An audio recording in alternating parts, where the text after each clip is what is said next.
Hello అండి. Hi, బాగున్నారా? నేను బాగున్నాను. మీరు కూడా బాగుండాలని మనస్ఫూర్తిగా కోరుకుంటున్నా. ఈరోజు మన వీడియో డైలీ నా రొటీన్ చూపిస్తున్నాను. చూసారు కదా, పొద్దున్న లేసి అలా గుమ్మం ముందు తుడుచుకొని ముగ్గు పెట్టుకుంటాను. తర్వాత పూజ కూడా చేసేసాను. మా చిన్న పూజ రూము చూడండి, బాగుందా?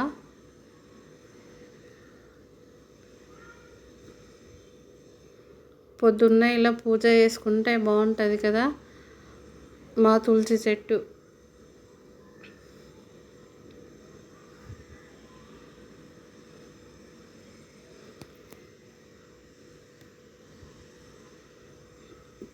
పొయ్యి కూడా నీట్గా కడిగేసి రాత్రే కడిగేసి ముగ్గులన్నీ వేసుకొని పెట్టుకున్నాను, తుడుచుకొని పెట్టుకున్నా.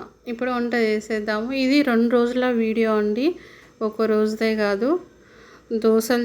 దోశలు వేస్తున్నాను. ఇది ఇడ్లీ పిండి ఏంటంటే దాంట్లో స్టోర్ చేసుకొని పెట్టుకుంటే ఎక్కువ రోజులు నిల్వ ఉంటుంది. వారం రోజులైనా ఖరాబ్ కాదు. అలా ఒక రోజు రుబ్బుకొని పెట్టుకుంటే మనకు వారం రోజుల దాకా వస్తుంది. దాంట్లో పెట్టుకోవాలి. మళ్ళీ అల్యూమినియం దాంట్లో పెడితే ఖరాబ్ అవుతుంది. అలాగే వాటర్ కూడా మొత్తం అంతా దోశ పిండిలో మిక్స్ చేయకుండా కొంచెం సపరేట్గా తీసుకొని అందులో కొంచెం సాల్ట్ వేసుకొని వాటర్ వేసుకొని కలిపి దోశ వేసుకోవాలి. అట్లయితే ఎన్ని రోజులైనా పిండి ఖరాబ్ కాకుండా ఉంటుందండి. ఇప్పుడు చట్నీ చేస్తున్నాను దోశకి. పల్లీ చట్నీ అంతా క్లియర్గా చూపించలేదు, ఎందుకంటే మన వీడియోలో ఆల్రెడీ పల్లీ చట్నీ చేసి ఉంది రెసిపీ. ఒకవేళ మీకు కావాలనుకుంటే చూడండి, మన ఛానల్కి వెళ్ళి. చూపించింది మళ్ళీ చూపిస్తే బోర్ కొడుతుంది కదా, అందుకని చూపించట్లేదు. పల్లీలు వేగిపోయాయి. కొంచెం ఆయిల్ వేసి పచ్చిమిర్చి వేసి జీలకర్ర కొంచెం మినపప్పు వేసి అది వేగిన తర్వాత కొన్ని పుట్నాల పప్పు వేసి వేయించుకోవాలి. ఇప్పుడు దోశ వేసుకుందాము. దోశ పెనం వేడైపోయింది. పెనం వేడైన తర్వాత కొంచెం ఆయిల్ ఇలా రుద్దుకోవాలి. ఇలా ఆయిల్ రుద్దుకొని వేస్తే దోశ మంచిగా వస్తుంది. ఇచ్చుకోకుండా అతుక్కోకుండా బాగుంటుంది దోశ. ఇలా వేసుకుంటే ఈ దోశ పిండి ఒక్కసారి మనం ఆయిల్ రుద్దుకున్నాం అనుకో దోశ పెనానికి 3 దోశలు వేసే వరకు మళ్ళీ పెంక అసలు అతుక్కోకుండా మంచిగా వస్తాయి దోశలు. చూసారు కదా ఎట్లా లేస్తున్నాయో. అలా దోశ కూడా మెత్తగా స్పాంజ్ లాగా బాగుంటుంది. మన ఇష్టం, మనం ఎట్లా వేసుకుంటే అట్లా ఉంటాయి. స్పాంజీ దోశ కావాలంటే మంచిగా కొంచెం పిండి వేసుకొని కొంచెం దొడ్డుగా వేసుకుంటే స్పాంజ్ లాగా మెత్తగా వస్తుంది. క్రిస్పీ కావాలనుకుంటే కొంచెం పిండి వేసి కొంచెం ఎల్లాముగా అంటే క్రిస్పీగా ఉంటాయి దోశలు. ఎలా వేసుకున్నా వస్తాయండి. అక్కడ చట్నీకి అయిపోయింది, మిక్సీలో వేసుకున్నాను. ఇక్కడ దోశ కూడా అయిపోయింది కదా, హాట్ బాక్స్లో వేసి పెడుతున్నాను. ఇంకొక దోశ కూడా ఇది క్రిస్పీగా వేసి చూద్దామని వేసాను.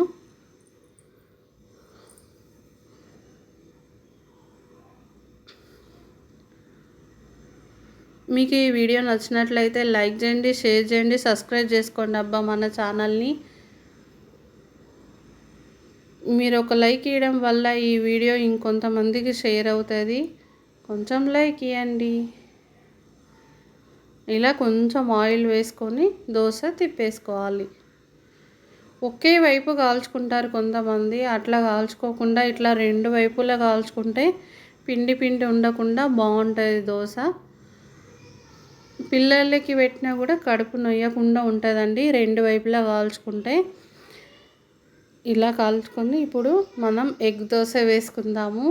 ఎగ్ దోశ నా స్టైల్లో ఎట్లా వేస్తానో చూపిస్తాను చూడండి.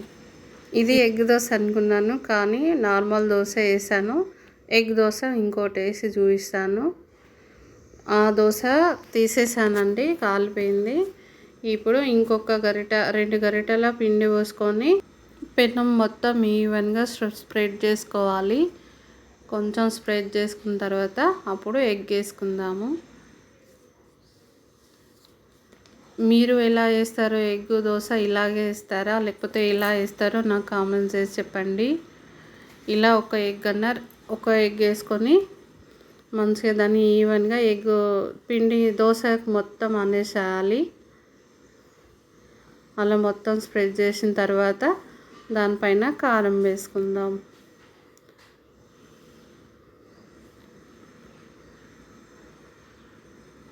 ఈ కారం పొడి నేను ఇంట్లోనే రెడీ చేసుకున్నాను.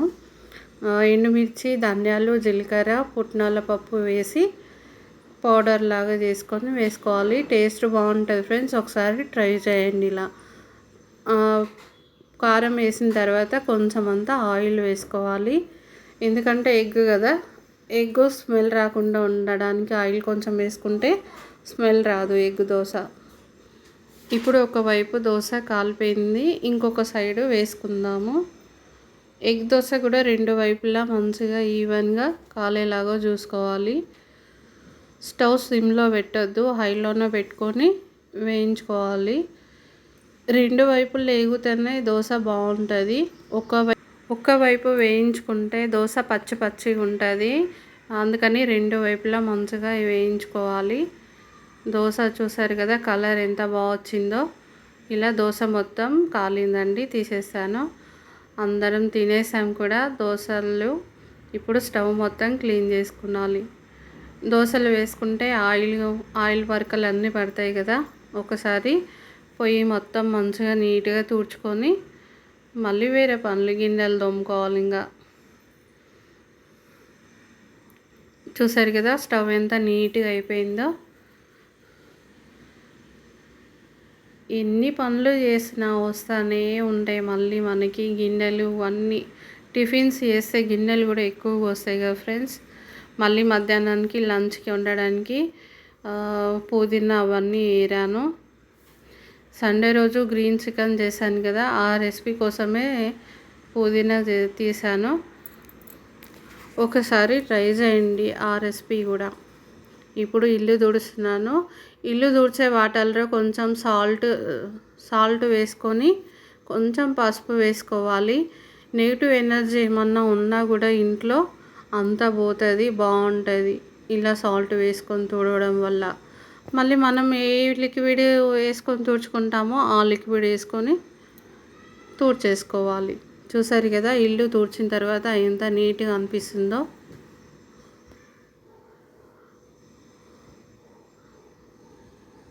బండలు కూడా ఎంత బాగున్నాయి కదా, నీట్గా అయిపోయాయి.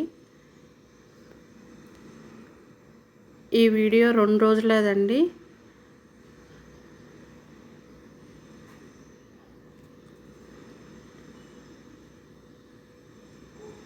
ఈ వీడియో మీకు నచ్చినట్లయితే లైక్ చేయండి, షేర్ చేయండి, సబ్స్క్రైబ్ చేసుకోండి.